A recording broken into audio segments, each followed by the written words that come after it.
Kaalujuttude saates räägime avatult, ausalt ja tõenduspõhiselt, mis ülekaalu ja rasvumist tegelikult põhjustab ning kuidas selle keerulise haigusega toime tulla. Saate toob teieni Novo Nordisk. Kuula ja loe lisaks veebilehelt minukaal.ee. Tere! Kaalujuttude saade alustab taas. Eestis on südame-veresoonkonna haigused endiselt üks peamisi surmapõhjuseid. Sageli on selle kõige taga meie igapäevane elustiil, millest tulenev liigne kehakaal mõjutab otseselt meie vererõhku, ainevahetust ja südamekoormust. Täna räägime sellest, millal muutub kaal päriselt terviseriskiks, kas kaalulangus võib päästa elu ning millised on need sammud, millega igaüks saab oma südametervist parandada. Stuudios on kardioloog Henri Kaljumäe, kes selgitab, mida tähendab kardioloogi vaatest riskide juhtimine ja millised muutused tervist kõige enam toetavad. Tere, Henri! Tere! Ja meiega on ka treener Talis, kes on ise läbi teinud suure muutuse ülekaalulisest kontoritöötajast terviseteadlikuks treeneriks, kes aitab täna teistel sama teekonda läbida. Tere, Talis! Tere! No, alustame sellest peamisest asjast, millest me täna rääkima hakkame, ehk siis kehakaalu ja südame tervise seos. No, minu isiklik kogemus ütleb, et need on seoses sellepärast, et minu mees on kõvasti ülekaaluline ja arst ütleb, et tema südame tervisega on asjad kehvad. Aga milline see nagu meditsiini seisukohast see seos tegelikult on, kuidas see välja näeb? See on keeruline küsimus, sest me ise ka ei oska seda nagu väga hästi hinnata, me ei tea täpselt, et millal saab ülekaalust ja rasvumisest nii-öelda terviseprobleem. Et see on ka üks põhjus, miks näiteks kehamassi-indeksi kasutamine nii-öelda sellise diagnoosi püstitamise tööriistana ei ole hea, et ta on kindlasti hea selline töövahend, et üles leida riskigruppi kuuluv inimene, aga et ta ei ole ideaalne, ta ei ütle tõesti, et millal see liigne raskude meie jaoks muutub ohtlikuks. Aga seda, et see raskude meie jaoks ohtlikuks muutub, kui teda liiga palju on, seda me teame, seda meile ütlevad kliinilised uuringud, et see on nii, seda raskudet natukene meie sees peab olema, kui teda on füsioloogilistes piirides, siis ta tegelikult teeb meile head. Et ta teeb meile head, ta teeb meie südamele head, tal on mitmeid meie südame jaoks ka selliseid häid rolle või funktsioone, aga kui teda hakkab sinna südame ümber väga palju kogunema, siis juhtub see, et need head omadused kaovad ära ja hakkavad domineerima halvad omadused ja need halvad omadused, näiteks milles üks võib-olla olulisemaid ongi selline liigse raskude võime toota selliseid signaalmolekule, et see on midagi sellist, nagu mina saadaksin sulle sõnumi telefoniga ja ütleksin, et too mulle poest palun piima, et samamoodi need signaalmolekulid, mida raskude toodab, hakkavad raskude saadab hullemaid sõnumeid, ma arvan, et ta ütleb, et too peekonit. Täpselt nii, et tema siis nii-öelda hakkabki seal kõike nagu pea peale keerama, et siis nii-öelda seda südame-veresoonkonna kõike heaolu häirima ja ka kõiki muid organid, et mitte ühtegi muud ega teist organisüsteemi ei ole meie kehas, mis jääks puutumata rasvumise negatiivsetest tagajärgedest. Kuidas sina nagu Talis esmakordselt aru said, et sinu ülekaal ei ole lihtsalt enam selline esteetiline küsimus, vaid see võib juba su tervist ka mõjutama hakata? No esialgu ikkagi on see esteetika küsimus. Minul on lapsest peale olnud selline pehme polster ja ma olen selle tundnud ennast kehvasti võrreldes teistega. Aga võib-olla oli see siis, kui perearst oli mulle 1, 2, 3, 4 võib-olla rohkem kordi öelnud, et Talis, sul on vaja kaalus alla saada. Sest mina läksin tema juurde ägedate kurgupõletikega, keegi oleks nagu leegiheitega lasknud mulle kurku ja sain jälle oma retsepti kätte ja ütlesin, et aitäh, okei. Ja iga kord, kui ta seda ütles, siis ma sain aru, et okei, seal võib midagi sellist olla ka, sest et minu vanaisa sai 35-selt esimese infarkti ja siis läks 20 aastat mööda ja sai 55-selt kolmanda ja siit ilmast ka siis lahkus. Nii et härra kardioloogi kolleegid aasta ja 10 tagasi on minu vanaisad väga palju ilmselt püüdnud utsitada siis tervemaks. Kas sa tunned, et sina kui uus põlvkond võtad kuidagi nagu tõsisemalt neid märguandeid, et tuleb hakata nagu oma tervisega tegelema, sealhulgas ka siis kaaluga? No kindlasti, kuna vanaisa surm oli 3-aastane, muutis kogu täiega meie pere dünaamikat. Mina kolisin ühest pommiaugust veel suuremasse pommiauku, kus polnud ei vett, ega WC-d sees ja kogu see muutus jäi mõjutama siis meie perekonda aastakümneteks ja siiamaani mõjutab. Ja ma olin 26-aastane, ma olin 4. katse nii-öelda siis veerel, kui ma mõtlesin, et okei, ma olen 26, vanaisa sai 35-selt esimese infarkti, mitu aastat mul on siis jäänud esimese infarktini, kui ma midagi jäädavalt ei muuda, ja siis mõtlesin, et okei, et pool elu siis praktiliselt elatud ka. Noh, et kuna vanaisa sai 55-selt siis viimase 3. infarkti ja vanaema ta sealt autost surnuna leidis. Nii et selles mõttes, et mul on väga tugev isiklik seos perekondlikult ja ma võtsin seda võib-olla tänu sellele tõsisemalt juba nii noorena, sest et oma töös puutuma nii noorte inimestega kokku, kellel on peamiselt ainult välimus ja ebamugavuse tunne nii noorelt ja tervis on, ütleme 40+, 50+ on nendel juba, et okei, nüüd on nii-öelda, varsti on surm silme ees, kui ma midagi ei muuda. Mul on tunne, et isegi kui me praegu sellest räägime ja kui sa jagad oma seda isiklikku elukogemust ka, et ikkagi on väga raske uskuda inimestel, et see võib ikkagi nendega ka nagu päriselt juhtuda. Et oled nagu sina ka kardioloogina nagu näinud seda, et sa räägid ja inimene nagu justkui nagu saab aru, aga ta ei muuda midagi, sest et see on nagu asi, et ma ei näe seda kahjut nagu otseselt ja ma nagu igapäevaselt nagu ei tunne ka seda otseselt ja kas ma ikka pean sellega kohe praegu tegelema? See on õige jah, et me kõik inimesed, ma arvan, tegelikult ju ikkagi natukene arvame, et meie oleme neediks, kes mitte kunagi auto alla ei jää ja kellega ei juhtu halvad asjad ja kelle lähedastega ei juhtu, eks nii-öelda sellised traagilised sündmused, et see juhtub kõikide teistega, aga mitte meiega ja meil on alati aega, et nende asjadega tegeleda, eks ju mingil hetkel ja tõesti on inimesi, kes satuvad haiglasse, kelle jaoks võib-olla südameinfarkt ongi esimene nii-öelda üldse mingisugune sümptom, et ta võib-olla ongi olnud terve nii-öelda justkui enda jaoks ja tundnud ennast hästi ja satub siis nii-öelda ootamatult võib-olla varahommikul infarktiga haiglasse ja see on tema jaoks nagu see esimene nagu äratuskell ja võib-olla tema on see, kes sellest nii-öelda kõigest nagu õpib ja teeb sellest omad järeldused ja on valmis kogu oma elustiili nii-öelda kõige täiega muutma.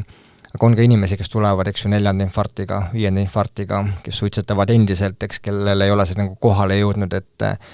et nemad ise saavad ka enda heaks nagu väga palju ära teha ja et ikkagi nende heaolu on enda kätes ja see vastutus kindlasti ei ole ainult tema perearstil ega sellel, ütleme, tervishoiusüsteemil, vaid see on ka temal endal tegelikult ja lihtsalt, et ongi inimesi tõenäoliselt, kes mitte kunagi seda nii-öelda mõistma ei hakka ja nende puhul ka, ütleme, selle nii-öelda teadlikkuse tõstmine või see nii-öelda lõputu nämmutamine enam ilmselt meid nagu nii-öelda ei aita lähemale sellele lõppeesmärgile. Aga Talis, kuidas sinu puhul oli, et kas sul oli mingisugune nagu konkreetne hetk, et sa mäletad, et sa mõtlesid, et ma võtan nüüd oma tervise käsile või hakkas see kuidagi nagu vaikselt sellistest väikestest muutumistest? Ikka ja väikestest, ikka nagu ta hakkab. Enne ma rääkisin 4. katsest, see tähendab seda, et oli 1., 2., 3. ka, ehk siis pidevalt oli midagi kuklas, midagi sellist, mis natukene häiris, arst muidugi ütles ka ju, nagu ma enne rääkisin, eks ole, et sul tuleb kehakaaluga tegeleda, aga ütles seda siis sellise muu visiidi käigus, et ma ei läinud ju tegelikult oma muude probleemidega, sest mul oli akuutsem lugu, see äge kurgupõletik. See oli, aga perearst oli see, kes pani kogu aeg niimoodi natukene seda mõtet, et aga kuidas sa ennast tundsid, kui perearst sellest rääkis, et kas sul oli nagu raske seda infot vastu võtta, et mis ta räägib siin mu kaalust või sa mõtlesid, et ma peaksin sellega tegelema, aga ma ei taha praegu sellega tegeleda või? Ma ütleks, et tegelikult ega see on nagu, kui me kujutame ette, ütleme mingit smuutit või kokteili, siis järjest läks see kõik tummisemaks, et ma olin pidevalt väsinud, me tegime toonase kaaslase vanematega ühe metsatiiru 2 kilomeetrise ja ma läksin kohe magama, sest ma ei suutnud enam. Ja need tublid inimesed mu ümber arvasid, et mul on päriselt mingi suur raske haigus. Et ma kogu aeg magan pärast sellist väikest pingutust. Jah, minu jaoks suur pingutus toona justkui on ja siis ma ei saanud üle kõhu püsti korralikult, sest et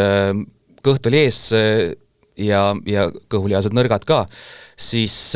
mingid väiksed krõpsud käisid südames, kuskil väiksed sellised nagu valutorked, see oli ka see, mille pärast ma ühel hetkel läksin perearsti juurde, tehti kõikvõimalikud testid, ei näidanud midagi, öeldi, et lihtsalt, et sul tuleb see liigne kehakaal keharasvarvelt siis maha saada. Et ebamugavust oli palju ühesõnaga, et riidesuurused, kuskilt triiksärgid punnitasid, et seal oli, selles kokteilis oli väga palju erinevaid selliseid koostisosi, mis ühed mõjutasid natuke rohkem kui teised, aga jah, see kuidagi see vanaisa enneaegne minek ja see, kuidas ma olen käinud lapsest peale seda vanaisa hauda seal vanamaga kraapimas lehtedest puhtaks, et ma olen näinud seda nii-öelda siis vanamaa ja mida see lähedastele abikaasast ilma jäämist ja minu ema ja tädi kaotasid väga noorelt umbes minu vanuselt, kui ma praegu olen või natuke nooremalt isa, et see kuidagi jäi kogu aeg kuklasse ja need sellised pehmemad probleemid, nagu see väsimus ja kõik muu taoline riided ei passinud nii hästi, kui oleks võinud, siis need olid sellised, kõik kokku ühesõnaga oli see, mis mind nii-öelda pani siis ühe korra, teise korra, kolmanda korra, neljanda korra siis nii-öelda proovima, et davai, ma siis teen ära, aga tagasiulatuvalt valedel alustel, vale info baasilt ja valede ootustega. Nii et sa tegelikult ei teadnud päris hästi, kuidas alustada ja nüüd sa siis oled palju-palju teadlikum ja sa aitad teistel seda algust ette võtta. Just nii. Selline kardioloogi vaade sellele, et korra Talis mainis, et tema nagu küll aru ei saanud, et tal see kuidagi südametervist muud moodi oleks mõjutanud, kui et aeg-ajalt niisugused väikesed valujutid käisid. Aga kuidas üldse, milliste märkide järgi üldse aru saab, et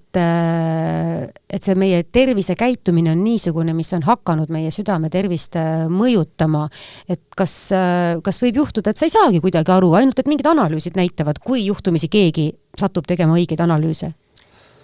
Eks ta tõesti laias laastus niimoodi on, et kui me hakkame ennast tundma juba mingit moodi kehvasti, et siis see tähendab seda, et see haigus on välja kujunenud, et siis me oleme juba selle nii-öelda haiguse ennetamise kontekstis läbi kukkunud ja et nüüd peab hakkama tegelema selle haiguse nii-öelda ravimisega.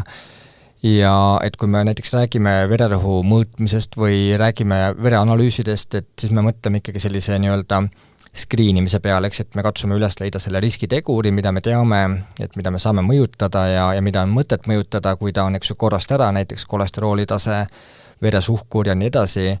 Aga need on need asjad, eks, mida me ju tegelikult ei taju inimesena, et meil on kõrge kolesterool, et me sageli ei taju ka seda, kui meie vererõhk on kõrge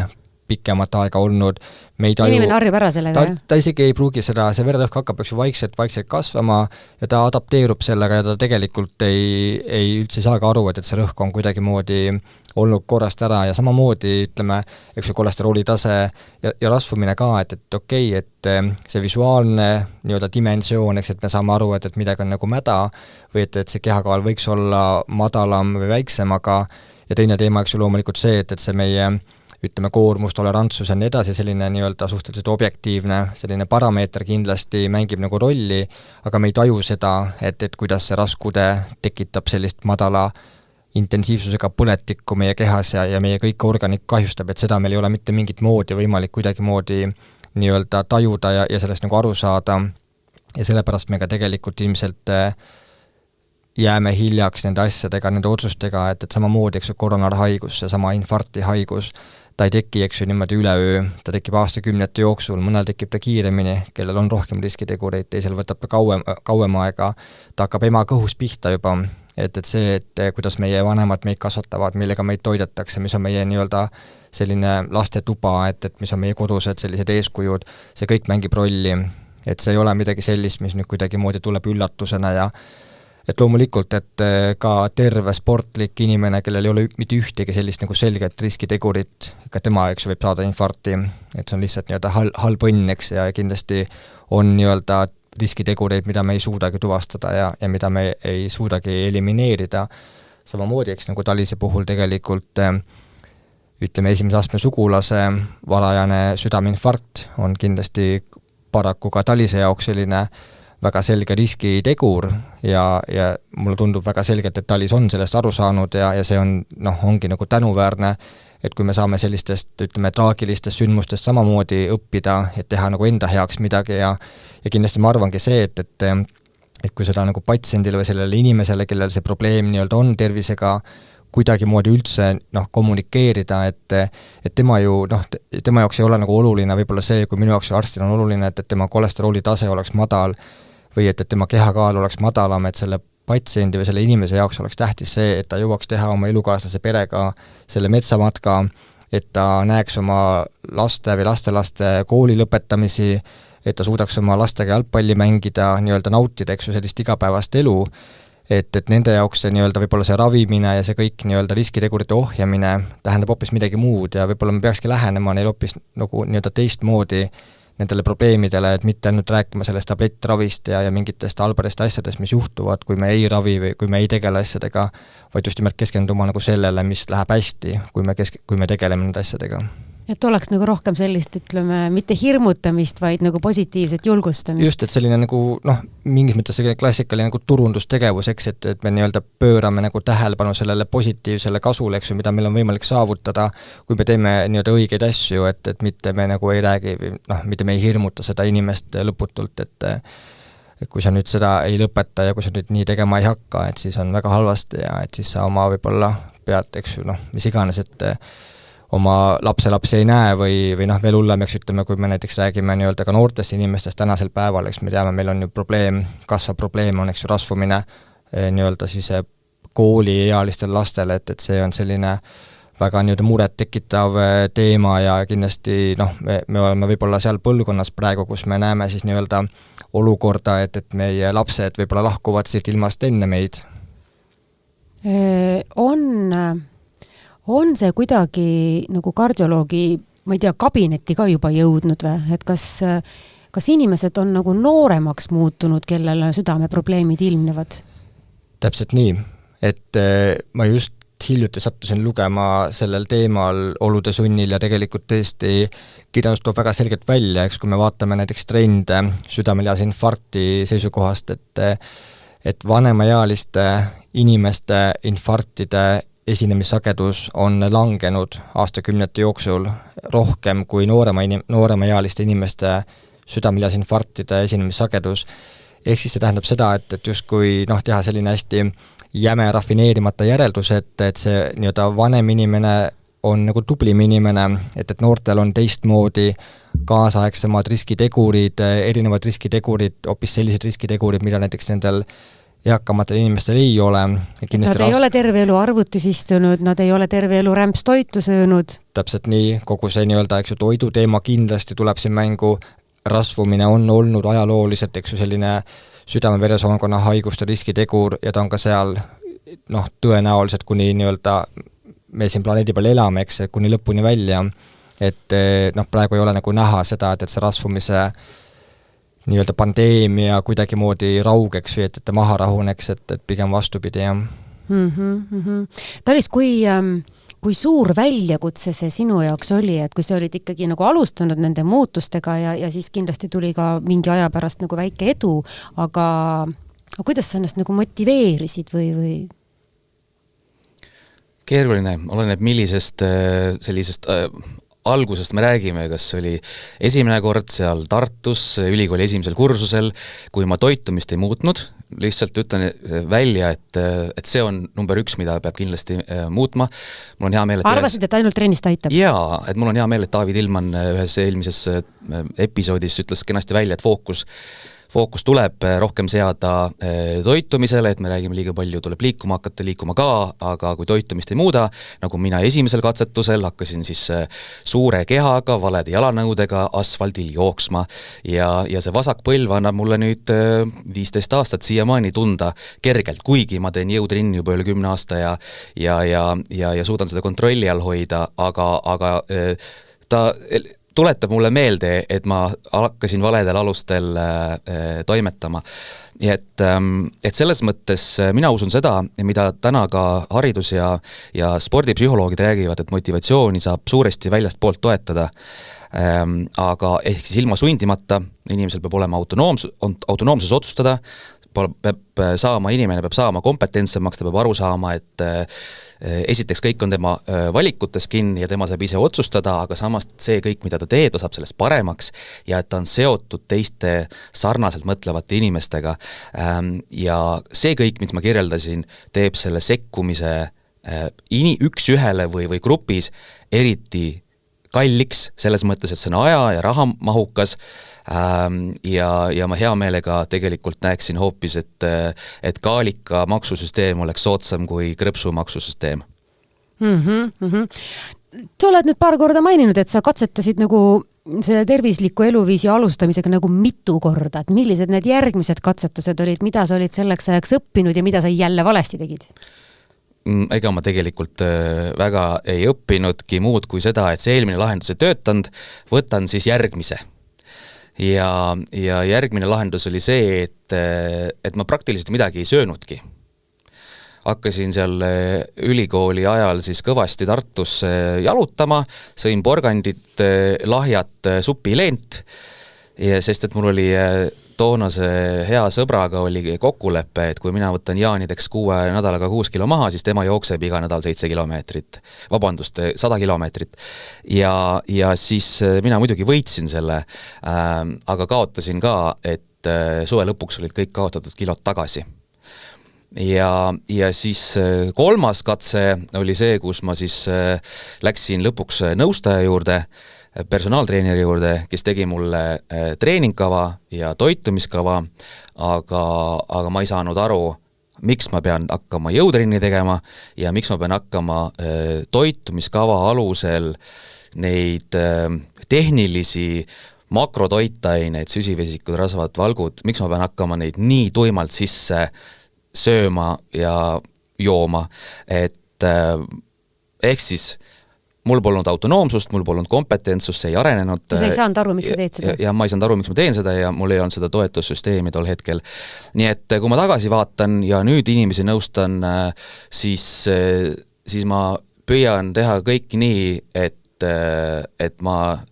aitan neid siis aastaid katsetust edasi. Minul oli 7 aastat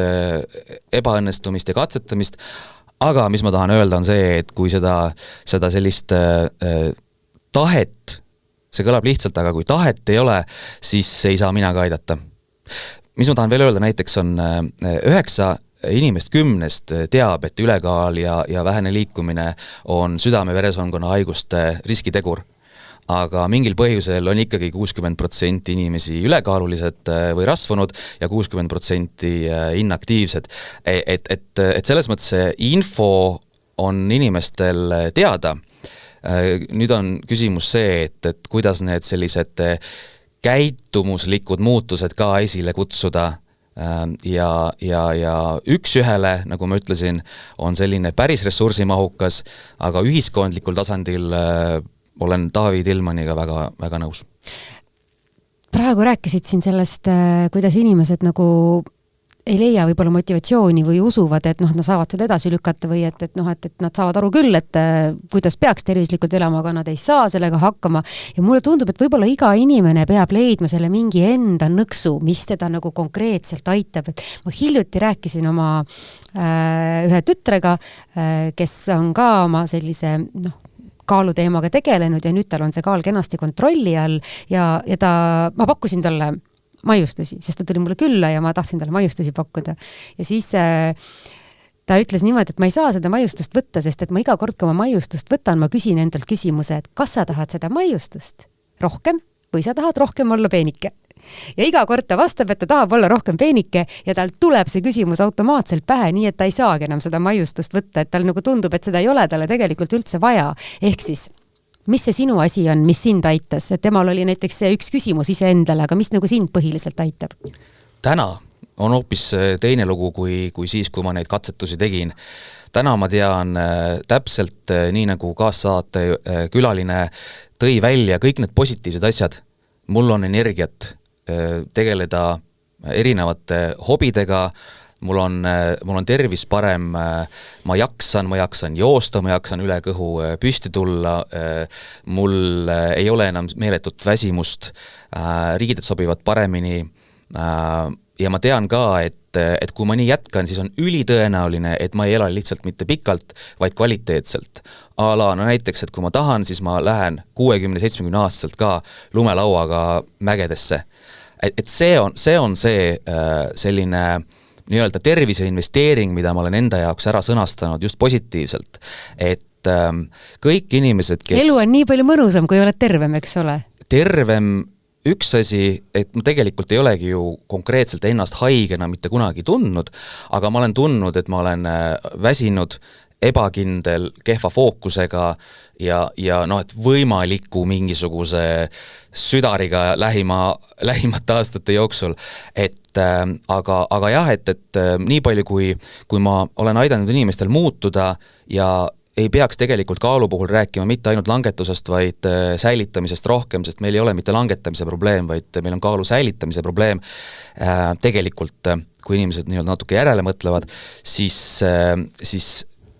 need inimesed, kes on muutuse läbi teinud ja kes täna säilitavad, nad mitte kunagi ei mõtle, millal see kõik lõpeb. Millal lõpeb see dieet, millal lõpeb see suur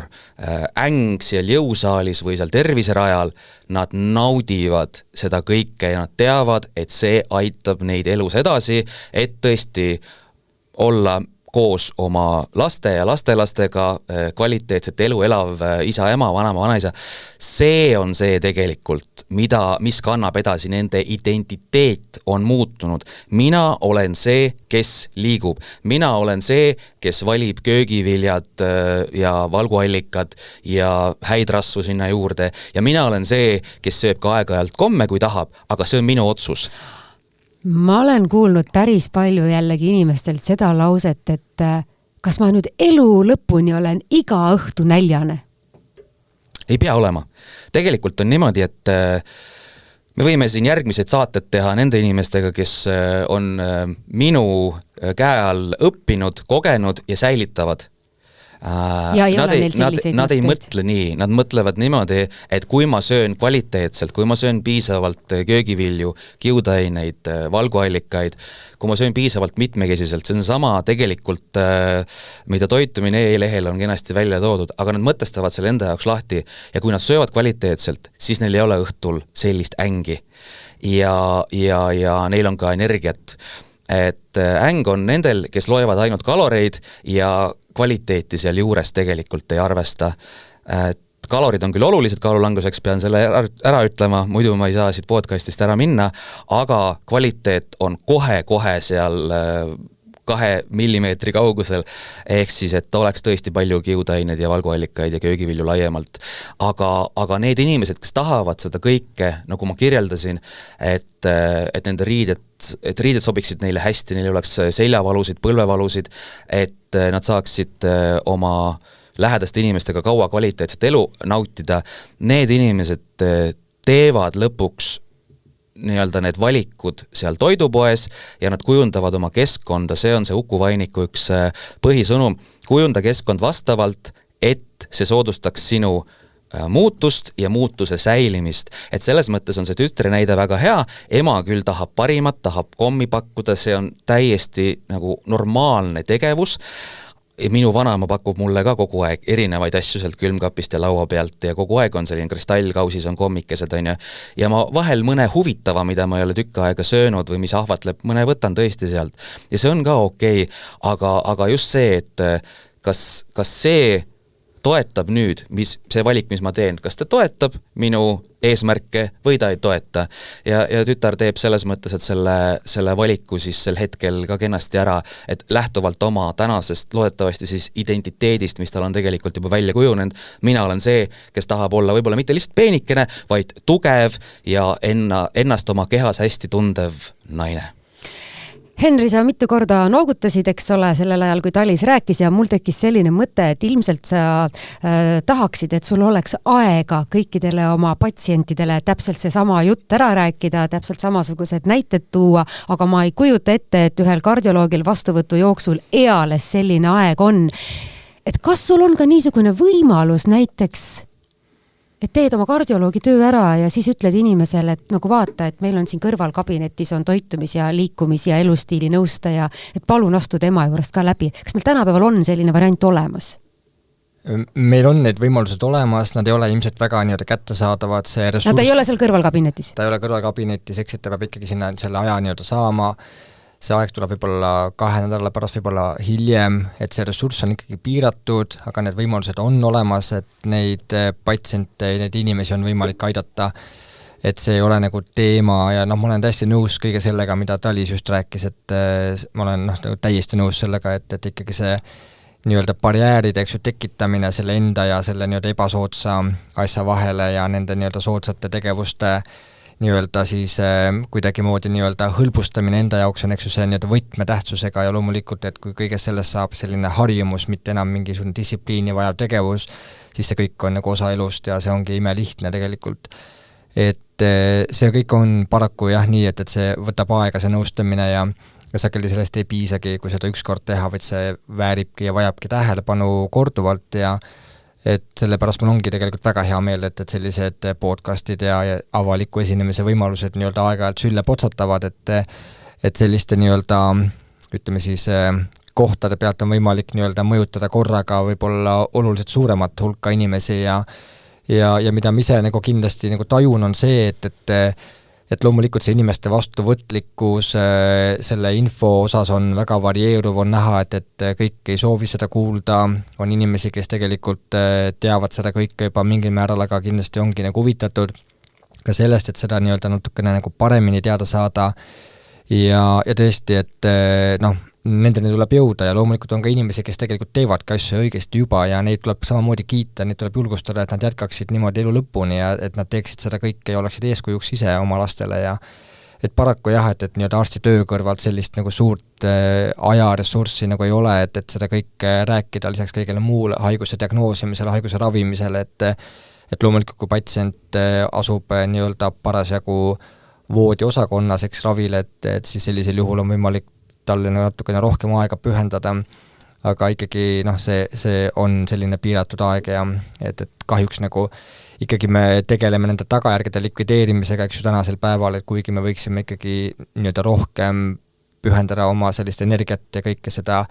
fookust just nimelt ennetustööle, eks me teame, et see on kõige odavam, et see on kõige nagu tüütum ja kuivem ja kui ma ülikooli läksin, ma mõtlesin ka, et see on nagu kõige nagu mõttetum eriala üldse või see nagu teema selles arstide jarskonnas, et see ennetus, et miks ma peaksin haigust ennetama, ma pole midagi ravida, eks ju sellisel juhul, et miks siis üldse nagu arst olla, kui nagu kõik asju nagu ära ennetada, et praegu minu arust see ennetuse teema oma kogu nagu spektri kontekstis on ikkagi nagu hullult huvitav ja põnev ja ikkagi see, mida tõesti nagu ütles ka Talis ja et vihjates ka tegelikult Taavi Tillmannile, et loomulikult selline üldsuse nii-öelda rahvastiku harimine enam tõenäoliselt ei vii meid nagu palju lähemale sellele, kuhu me tahame, eks ju, jõuda, et meil on vaja mingit raamistikku, mingit süsteemi, mingisugust sellist nagu nii-öelda riiklikku võib-olla korraldust, eks, et mis siis nii-öelda kõike seda aitab meil nagu paremini, eks ju, nii-öelda saavutada. Sa räägid nüüd sellest, et me võiksime selle Nutri-Score'i nagu võtta? Absoluutselt, et ma tean, et eks ju, et toiduainete nii-öelda tööstus, eks ju, on selle vastu, et ma saan sellest aru nii-öelda isiklikult. Aga räägime lahti ka, mis see on, võib-olla kõik kuulajad ei tea. Et Nutri-Score on selline nii-öelda uudne, justkui hästi lihtsalt öelda, selline valgusfoori meetod, eks, mis annab siis igale nii-öelda kaubale, mida poest pakutakse, teatud sellise nii-öelda hinnangu, eks ju, selle justkui sellisele põhimõttelisele tervislikkusele ja et see ongi siis nii-öelda A-st kuni E-ni on need väärtused ja et A ja B on siis need kõige paremad, eks nii-öelda väärtused, et mida me justkui peaksime siis nagu eelistama. Et tal on kindlasti omad puudused ja ta on tõenäoliselt Eestis kindlasti alles nii-öelda lapse kingades, aga on ka tõesti poode, kus näiteks pakutavate kaupade peal on juba need näha ja et ta justkui võiks olla selline hea abimees, et inimesi nii-öelda panna tegema nii-öelda õigeid otsuseid, õigeid valikuid poes ja et kindlasti me ju päev otsa teeme, eks ju, mingeid otsuseid ja valikuid ja et mingi hetk need valikute kvaliteet langeb, eks, et me enam nii-öelda ei suuda teha sellist kvaliteetset otsust, nagu me hommikul suutsime ja et kui keegi teeb selle otsustamise meie jaoks lihtsamaks, siis loomulikult see teenib meie huve. Et see oleks lihtsalt selline nagu märgistus toidupakendite peale, et kas see on tervislik, keskmiselt tervislik või mitte eriti tervislik? Põhimõtteliselt on see nii täpselt, et lihtsalt, et ma saan aru, eks, et loomulikult, et kummikommi tootja ei taha seda märgistust. Ei jõua sinna A-tähe peale, eks, mis on just see kõige nii-öelda parem asi, mida tarbida ja ta ei jõua sinna ka siis, kui ta, eks ju, teeb mingisuguseid kardinaalseid ümberkorraldusi oma selles kummikommis. Ja see lihtsalt nii on ja ma mõistan, et tema huvi ei ole, et sinna peale selline punane kole mingisugune sildikene kleepida, aga loomulikult, et on ju ka tootjaid, kes tegelikult tahaksid rõhutada seda, et nende toode on kvaliteetne ja tervislik ja nad ei saa seda praegu teha tegelikult Eestis. Päris mõtlema panev asi. Üks asi veel, millele ma siin hakkasin vahepeal oma ette mõtlema, et võib-olla kuulajal tekib selline tunne, et ta peab nüüd kohe päeva pealt hakkama hirmus kole tervislikuks, et muidu ta sureb ülehomme maha, on ju, ja ta peab nüüd kohe 30 kilo alla võtma kuu ajaga, et päris nii see ei ole. Et kardioloogi seisukohast, milline kaalulangus on selline, et sellel on juba märgatavalt positiivne mõju tervisele, et see ei pea ju olema nii meeletult suur kohe ja kiiresti, ma loodan.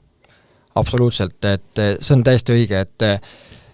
et kutsuda ellu, eks ju, muutust, mis oleks püsiv muutus ja mis jääks ka nii-öelda, eks ju, pikaks ajaks nii-öelda püsima, et me peame, eks, alustama väikeste sammudega, ja me peame nii-öelda tegema üksikud sammud korraga, eks me ei saa nii-öelda kõik asju minna korraga nii-öelda muutma, lammutama, et kui me räägime nii-öelda kehakaalu langusest, et siis 5–15% kehakaalu langus võib olla täiesti piisav, et saada juba näiteks mingisugune mõõdetav, nii-öelda kvantifitseeritav, eks ju, kasu, et näiteks et tuvastada näiteks nii-öelda selgelt langenud vererõhu väärtus, et kui meil õnnestub kehakaalu vähendada näiteks 10%, võimalik, et me näiteks mitte kunagi inimese prediabeet ei progresseeru, ei arene välja nii-öelda päris diabeedini, võib-olla meil õnnestub vähendada inimese vererõhu ravimite kogust, võib-olla piisab 3 ravimi asemel 2 ravimist, võib-olla saab hakkama poolte doosidega, et selline nii-öelda mõõdetav mõju inimese tervisele tegelikult tekib juba üsna sellise tagasihoidliku kehakaalu languse tagajärjel. Ja see, mida ütles Talis ka enne välja, et see nii-öelda kehakaalu langetamine on tegelikult see lihtne osa, et kehakaalu säilitamine on see keeruline osa, et see on see, mis on tegelikult see kõige suurem väljakutse ja samamoodi ka uuringud näitavad seda, et kui me nii-öelda hindame näiteks üldsuremuse vähenemist, eks, mida me saavutame siis, kui me kehakaalu langetame, et see kehakaal tõesti peab olema madal ikkagi mõnda aega, et me saaksime rääkida, et inimene on nii-öelda sellest riskist siis kuidagi moodi, eks ju, nagu vabanemas või vabanenud, et loomulikult on mingisuguseid erinevaid aspekte, eks ju, mida kindlasti inimene tajub kiiremini, eks ju, see, et tal on rohkem energiat, eks, et ta ei ole väsinud, et ta võib-olla ei norska öösel, et ta on hommikul välja puhanud, eks tema riided lähevad selga, ta tunneb ennast visuaalselt, eks ju, kuidagi moodi kindlamalt, enesekindlamalt, et tema elu läheb nagu paremaks, eks, ja loomulikult, et siis kõik see muu tuleb sinna järele tasakesi. Aga selge see, jah, et see ei saa nagu juhtuda kiiresti, et selline pool kilo, ma kujutan ette, et isegi, ütleme, Talis oskab seda teemat nagu paremini kommenteerida, et ma arvan, et pool kilo kuni kilo nädalas, pool kilo nädalas on, ma arvan, selline täiesti turvaline, et me ei pea endale mingit utoopilisi eesmärkiga seadma, et neid siis nii-öelda mitte saavutada ja pettuda, eks, ja olla siis lõpuks ka endas pettunud, et meil ei õnnestu enda seatud eesmärke saavutada, et tunda mingit läbikukkumist ja häbi ja siis nii-öelda üldse käega lüüa sellele, et pigem seada realistlikud eesmärgid, mis on piisavalt nii-öelda ikkagi ütleme suured, et sinne poole ikkagi pürgimine eeldab mingisugust pingutust ja vaeva nägemist ja siis on see kõik tehtav, ja tõesti see, et loomulikult kehakaalu ikkagi ohjamine tuleb köögist, mitte, eks ju, spordisaalist, aga sport kuulub kindlasti kehakaalu kontrolli juurde ja spordil on oluliselt laiem tähtsus meie jaoks kui ainult kehakaalu kontroll. Et kindlasti kehakaalu on parem hoida kontrolli all inimesel, kes teeb regulaarselt nii jõutreeningut kui ka aeroobset koormust. Kui alustab inimene oma treeningutega, aga ta on ühtlasi ka kardioloogi patsient, siis kas tuleb enne kardioloogiga nõu pidada või? Ei ole ju harvad need lood, kui räägitakse, et keskealine mees hakkas nüüd äkitse trenni tegema ja siis juhtus temal üks suur terviserike. Ütleme niimoodi, et isegi teadaoleva südamehaigusega patsiendid peavad tegema sporti, peavad nii-öelda liikuma, see spordi tegemine versus liikumine, see on ka väga selline nagu erinev, et mida siis nagu silmas peetakse, ütleme kehaline aktiivsus, et vähemalt mõõdukas kehaline aktiivsus, eks ju, tähendab midagi sellist, et meie nahk on selline, ütleme, niiske, mitte, eks ju, me ei leemenda higist, aga et meie hingamissagedus kiireneb, eks, et nahk on soe,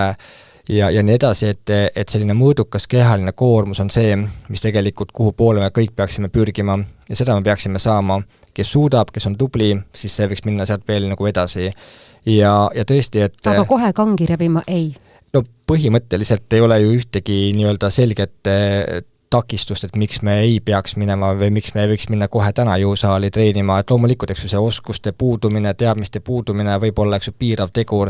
aga põhimõtteliselt ju ei ole mitte ühtegi uuringut, mis ütleks seda, et kui me oleme 80-aastased, et me peame, eks ju, nii-öelda jääma koju, eks, ja vaatama siis nii-öelda kodus telekat, et me peame nagu olema, täitma sellist vana inimese rolli, et vastupidi, et me peaksime käima jõusaalis kuni surmani põhimõtteliselt ja tegelikult liikuma kuni surmani välja,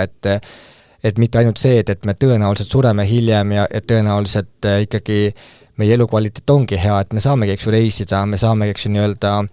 teha midagi ägedat oma sõpradega ka siis, kui me oleme 75+ vanusegrupis ja võib-olla see elu ei olegi, eks ju, tingimata palju pikem, aga see viimane dekaad, see viimane 10 aastat elust võib-olla on nagu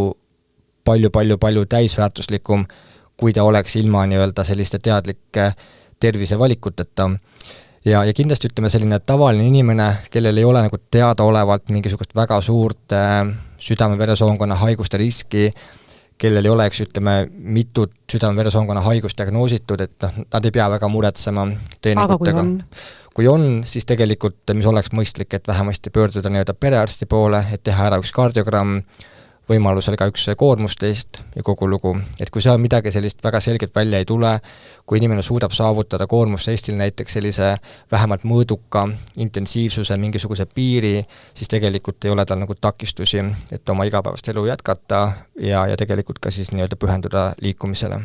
No kuidas, Talis, üldse alustada selle muutusega, selles oled omal nahal nagu ära kogenud, et millised on need põhilised nõuanded, mida sa praegu annad just nimelt nagu ülekaalulistele inimestele, kes on otsustanud, et olgu, ma nüüd muudan oma liikumist, ma muudan oma toitumist, aga ma ei taha seda teha nii, et ma teadmatusest enda tervist kuidagi kahjustan selle juures. Mul läheb siin mingi tund või 2, ma arvan nüüd, et palju sul aega on? No meil on 10 minutit. Okei. Kehv lugu. Plaksutasin siin väga mitmel korral ja näitasin pöidlad ülespoole kaassaatejuhi sõnavõtule, et suurepärane, ma tegelikult seda kõike juba ette teadsin, kui ma siia tulin, et kuna ma olen kuulanud varem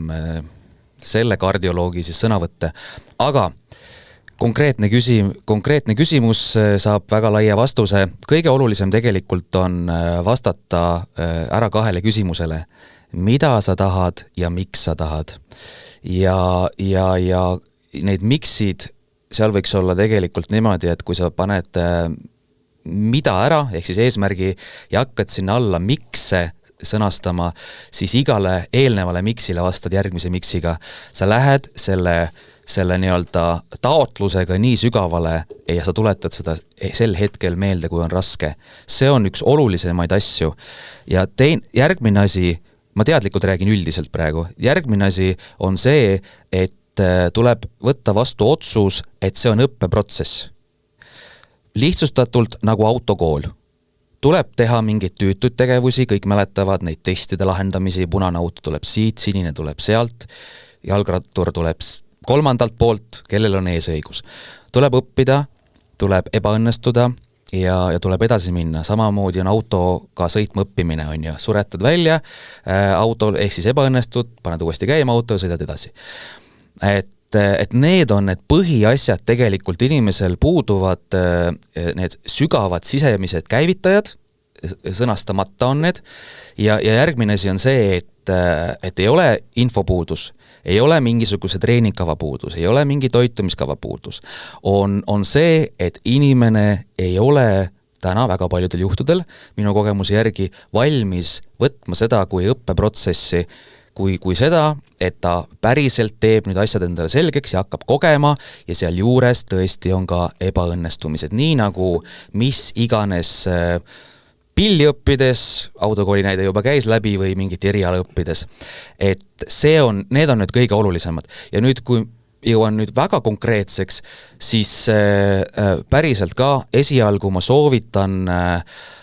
saada ülevaade, mis kõik suust sisse läheb toidu ja joogina.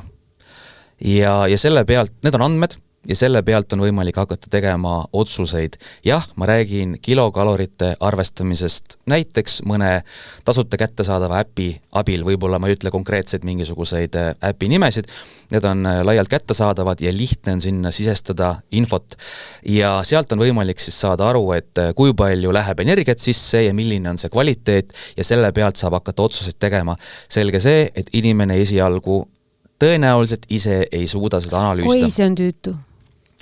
Alguses on tüütu ja täpselt sama tüütu nagu kõik erinevad mingid asjad. Igasugune muutuste ettevõtmine võib olla päris tüütu, eks ole, ja see on väljakutse. Just, et ma toon näiteks seda, et sa tahad hullult minna Tenerifele. Ja siis te teed selle portaali lahti, ilgelt tüütu on, nii palju lahtreid on, et mis ajal ma pean üldse lahkuma siit Eestist, mis ajal ma pean üldse või kuhu ma tahan minna, mis ajal ma tahan üldse lennuki peale jõuda, mis kuupäeval ma tahan tagasi jõuda. Ei, ma olen valmis selle kõik läbi tegema, sest ma tahan sinna jõuda. Absoluutselt, just. Kui sa tahad sinna jõuda, siis sa teed need asjad ka läbi, mida ma soovitan teha tegelikult. Et see ongi see tahte küsimus. Ma lihtsalt igaks juhuks korra, ma toon ühe näite. Väga pikalt püüan mitte rääkida. Üks 2 lapse ema, 40+, tuli minu juurde kaalulanguse eesmärgiga. Need samad klassikalised põhjused. Ja 4 kuud hiljem sai ta vähidiagnoosi. Ma toetasin teda terve aasta selle teekonna ajal. Sai eksperimentaal- ja keemiaravi. Te ei kujuta ette ka, kui väga ta hakkas tahtma elada. Ja kuidas ta tegi kõik tüütud tegevused ka ära. Tal oli üliraske. Ta tuli trepiastme haaval minu juurde ja ta panustas, sest ta sai oma raviarstilt ka soovituse jätkata jõutrenniga, õnneks ta oli 4 kuud seda juba teinud, et säilitada lihast, mis on talle taastumiseks ülioluline ja et süüa rohkem valku, mis on lihase säilimiseks ülioluline ka kaalulangetajaal. Et nagu, vaata, ma olen näinud ühte inimest 2 nädalaga muutumas, kui ta oli 3-line umbes, ta oli, ütleme, need esimesed 4 kuud, ta oli siuke 3-line. Jah, et see on tüütu, too on tüütu, selleks ei olnud aega, tolleks ei olnud aega, kõik nii edasi on ju. See on normaalne protsess. Aga kui kiiresti muutus kogu perspektiiv? 2 väikest last, ma väga tahan elada. Et selles mõttes, et see on minu jaoks, ma ei ole kunagi näinud mitte kedagi niimoodi tahtmas ja niimoodi tegemas kõike, absoluutselt kõike. Ja selle sama äpiga näiteks, ta sai aru, kui ta varem püüdis jääda kalori piires allapoole tema vajadusest, et keharasvast lahti saada, siis nüüd ta sai aru, et tänu ravimile tal isud on nii madalad, ta sööb vaevalt 500 kalorit ja siis ka seda, mis ta parajasti saab süüa, ehk siis piisavalt ebakvaliteetselt. Ja ta hakkas sööma tänu sellele äpile lihtsalt rohkem, kuna ta nägi objektiivselt, et mu keha ei saa selle raske võitluse ajal piisavalt energiat ja piisavalt kvaliteeti. Ja see äpp oli see, mis kui varem aitas ülevalt poolt piirata, siis nüüd aitas alt poolt ülespoole tõugata. Ja kõik muud asjad veel juurde, hoida võttis seal, luges raamatuid teistest tema situatsioonis olevatest inimestest ja ühesõnaga tavameditsiin ja alternatiivmeditsiin, ennetus, ühesõnaga kõik pani mängu, et ma olen näinud seda tahte muutust ja siis on mõned inimesed veel, kes väga tahavad, aga tema konkreetselt see 2 nädala jooksul toimunud tahte muutus, see on see, mis mind jääb saatma pikaks ajaks, sest et ma tean, mis tähendab, kui inimene väga-väga tahab. Ma olen seda kõrvalt näinud ja see juhtus mõne nädalaga sai 3-lisest nii-öelda minu mõistes õpilasest 5+ õpilane, ta tegi kõik. Tal ei olnud mitte midagi sellist, mille peale ta oleks öelnud, et ta ei viitsi või ta ei taha. Ja ta pikendas, kui ta alguses prognoosis pool aastat elu, sai ta 2 korda kauem elada, puhkarahus. Aga ta sai selle aja jooksul käia lastega koos reisil, mitmeid kordi sai oma nii-öelda selle olukorra siin maamunna peal kenasti kokku tõmmata, ei läinud jõulude ajal, läks natuke hiljem. No sellised näited on muidugi sellised, mida ei juhtu väga tihti, eks ole, et aga kui sa nüüd mõtled selliste inimeste peale, kes on sinu tavalised kliendid, et kuidas nende puhul on see kuidas nad nagu saavad edasi liikuda sellest hetkest, kui nad peavad seda kaalu säilitama ja nad ütlevad, et ma ei tea, et nagu mul midagi enam ei muutu, ma nagu kogu aeg langen tagasi. Ühest toredast uuringust kunagi lugesin välja, et edukas kaalulangetus teekond hõlmab iganädalasi kohtumisi toitumisnõustajaga ja eesmärgi säilitamise järel doos väheneb 2 korda ja 6-2 korda säilitamise perioodil kontakt päris inimesega. Ja tunneli lõpus on valgus, olen olnud kaasatud Tervise Arengu Instituudi töögruppi, kes praegu tõsiselt kaasates nii ülekaalulisi kui ka rasvunuid kui ka kõikvõimalikke inimesi nende ümber, et luua toitumisnõustamise teenuse mudel ülemäärase kehakaaluga hädas olevatele inimestele. Ja nendes töögruppides ma olen väga tänulik, et mind kaasati, ma olen alati rõhutanud ja inimesed on sellest aru saanud, sest järgnevate töögruppide sissejuhatuses pidevalt rõhutatakse seda, et see uus teenuse mudel peab toetama inimest nii kaua, kuni ta on valmis, kuni ta tiivad kannavad. Ja ma olen toonud näiteid, et mõne nii-öelda teekond võib võtta koos toetuse ja säilitamisega aega 2 aastat, mõnel 6 aastat, et see sõltub, et see on pigem selline psühhoteraapiline protsess, kui siis selline kangi pumpamine ja ma ei tea, kalorite lugemine on ju, et keegi, kes on kõrval, kes aitab seda motivatsiooni siis säilitada, jah, ma olen korduvalt seda ka selles töögrupis välja öelnud, ja kõik saavad seal aru ka, kes on kaasatud. Tai enda inimesed, perearstid, pereõed, toitumisnõustajad, töötervishoiuarstid ja nüüd minnakse seda, mis on loodud ka erinevate sidusrühmadega kooskõlastama ja aru saama, et kas me oleme õigel teel olnud, eks. Et kui see saab kunagi riigi toel ellu viidud, siis aega läheb selleni aastaid veel. Et senikaua ma olen vahel öelnud ka pool naljaga, et igaüks, kes täna mõtleb muutusele, suudab selle muutuse ammu enne ellu viia ja aastaid ka säilitada, kuni siis see võimalik riiklik tasuta toitumisnõustamise teenus siis ka rakendub. Nii et jah, ühesõnaga. Et see on siis see teenus, mis jõuab sinna Henri kõrvalkabinetti lõpuks? Kas ta just jõuab Henri kabinetti, aga ta võib jõuda Henri kabinet, Henri võib olla see, kes suunab sinna. Täna ei tea, vaata, kuidas see hakkab liikuma, aga oluline on see, et inimene, kus iganes punktist ta liigub õigesse suunda ja peamiselt on muidugi räägitud esmatasandist, ehk siis perearstid ja siis töötervishoiuarstid. Kardioloogina, mida sa soovitad esimese asjana, mida kõik inimesed võiksid teada, et kuidas elada nii, et see südame tervis oleks paremini hoitud? Mulle meeldib üldiselt või mul on kombeks olnud viimastel aastatel viidata Ameerika südameassotsiatsiooni sellisele kontseptsioonile, mis kannab nime Life's Essential 8. Et see eelmine versioon kandis nime Simple 7, mis koosnes 7 erinevast tegevusest või sellisest nii-öelda domeenist. Nüüd see viimane versioon on siis 8 komponendiga ja selle mõte on see, et need on asjad, millele pöörata tähelepanu kogu aeg selleks, et lükata edasi selle kroonilise haiguse teke, kas siis kuskile päris elu lõppu või siis üldse ära hoida mingisuguse haiguse tekke ja olla siis nii-öelda pikalt terve. Ja need 8 dimensiooni on tervislik toitumine, mitmekülgne toitumine, regulaarne liikumine, normaalne kehakaal, normaalne ööuni ja mitte suitsetamine. Ja kui need 5 esimest nii-öelda teemat on hästi hallatud ja ohjatud, siis see, et me peaksime teadma enda veresuhkru väärtust, peaksime teadma enda vererõhu väärtust ja enda kolesterooli taset, need 3 viimast tõenäoliselt on juba automaatselt ohjatud selle 5 esimese nii-öelda käitumisega ja kui me suudame seda 8 nii-öelda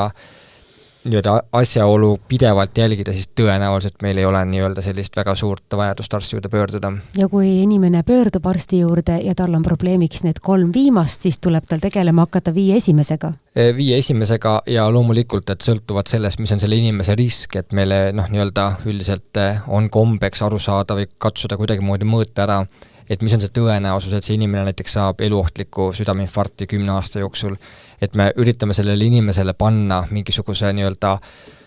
numbri külge, et saada aru, et mis on selle inimese riskitase ja kui aktiivselt me peame selle riskitaseme nii-öelda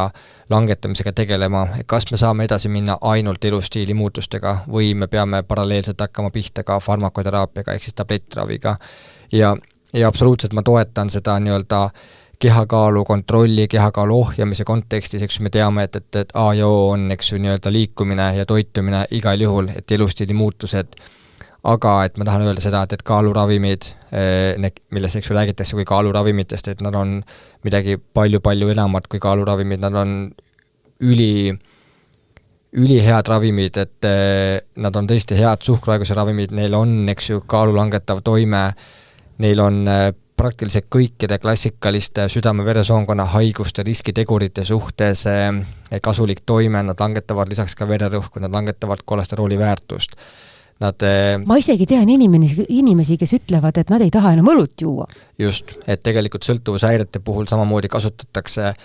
ka nii-öelda kaalukirurgid kasutavad enne bariaatilist operatsiooni, pärast bariaatilist operatsiooni kaaluravimeid, et nad ei ole nii-öelda see, et neist räägitakse kui kaaluravimitest natukene võib-olla nagu halvustav, et see nii-öelda natukene võib-olla... Et nagu see oleks nõrk, sa ei viitsi trenni teha? Ei, ma mõtlen isegi seda, et mind natuke võib-olla nagu häirib see, et nende kohta öeldakse kaaluravimid, nad on palju enamad kui kaaluravimid, nad on tõesti nagu väga-väga nii-öelda suure spektriga ja väga nagu head ravimid.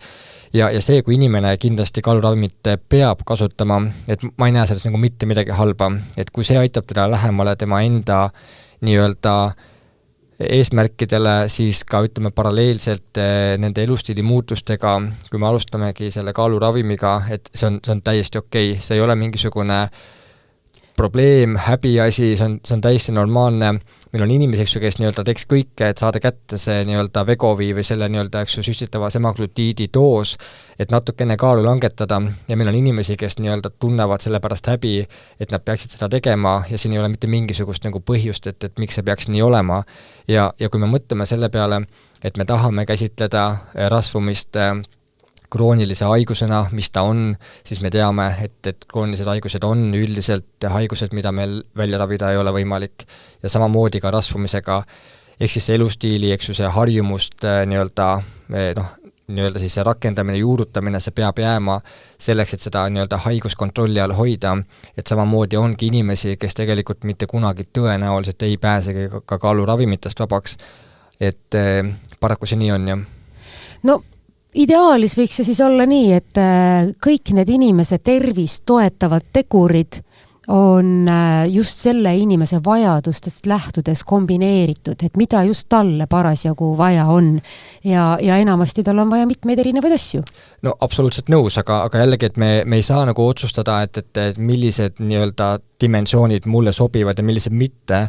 et see on natuke selline küüniline, et loomulikult, eks, et see on nagu see loogika, et ma tahaks teha näiteks pakki suitsu päevas. Oi, ma ei mõelnud seda tegurit. Midagi kompenseerima, et lihtsalt, et ma tahangi öelda, et me peaksime kõikide asjade peale nii-öelda mõtlema kogu aeg nii-öelda, et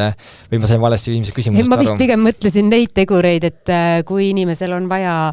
oma tervist toetada ja tal on sellega seoses vaja kaalu langetada, siis koostöös enda arstiga, enda treeneriga, enda toitumisnõustajaga leitakse see tema jaoks kõige parem kombinatsioon ravimitest ja elustiili muutusest. Absoluutselt, sellega ma olen täiesti nõus, et kõik annavad enda teadmiste, oskuste piires selle enda maksimaalse nii-öelda väärtuse edasi sellele patsiendile, sellele inimesele ja tema ülesanne on siis tõesti nii-öelda täita enda kohustust, milleks on siis see nii-öelda info vastu võtta ja seda rakendada enda ellu, et sellel kõigel on mõte ainult siis, eks ju tõesti, kui kõik nii-öelda panustavad ühtemoodi, et sageli ongi ju niimoodi, et ka Talis kindlasti tajub seda mõnikord, ma usun, et ta võib-olla talle tundub, et tema enda nii-öelda huvi mingi asja vastu on suurem kui selle teise inimese või teise osapoole huvi selle vastu, selle sama asja vastu, et sellisel juhul on see, ütleme, ravisuhe või mingisugune muu koostöö on suhteliselt nii-öelda eos juba hukkule määratud, et ikkagi inimesel peab olema see mingi sisemine soov, eks, et jõuda selle lõpptulemuseni ja kindlasti, et nii kaua, kui meil on selline inimfaktor, eks ju, mängus, et me ju teame, et see ürgne aju, mis meil on, et see ongi see meie probleem sageli, eks, et ju kehakaalu probleem ja ütleme, rasvumine on ju ka ajuhaigus, eks, et mitte midagi võib-olla väga palju muud, et kui meil on, eks ju, kaks sellist nii-öelda põhilist sellist edasikandvat jõudu meie ajus, et millest üks on siis see, mis nii-öelda on suunatud sinna, et üles leida see nii-öelda naudingu mingisugune koht kuskil ja teine on siis see, mis eks nii-öelda üritab vältida ebamugavaid ja valusaid olukordi, siis töötab ju tegelikult ikkagi aktiivsemalt see keskus ajus, mis siis nii-öelda üritab leida üles seda naudingut. Ja see nauding, eks ju, mida me kiiresti kätte tahame saada, ju harva on, eks ju, meile kasulik ja vastupidi, et see, mis on meile nii-öelda hetkel ebamugav, on sageli meile pikas plaanis kasulik, eks, või kuidagi moodi väärtuslikum ja et samamoodi see tütre näide, tuleb oma aju ümber programmeerida lihtsalt. Ega see niimoodi ongi, eks ju, tegelikult ja see on juba Stanfordi ülikooli teadlaste poolt juba ammu ära näidatud, et need lapsed, kes siis sellest vahukommi võtmisest suutsid nii-öelda või söömisest kohe suutsid nagu hoiduda, et nemad olid 40 aasta pärast oluliselt edukamad, et see on võib-olla hea tagasiside ka tütrele, et kui ta suudab sellele kommile ei öelda, siis tegelikult perspektiiv on nagu väga hea. Aitäh teile mõlemale täna siia saatesse tulemast ja tervislikust eluviisist ja eelkõige südame tervise hoidmisest rääkimast. Hea kuulaja, meil olid külas kardioloog Henri Kaljumäe ja treener Talis ja mul on hea meel, et te selle tunni meiega veetsite ning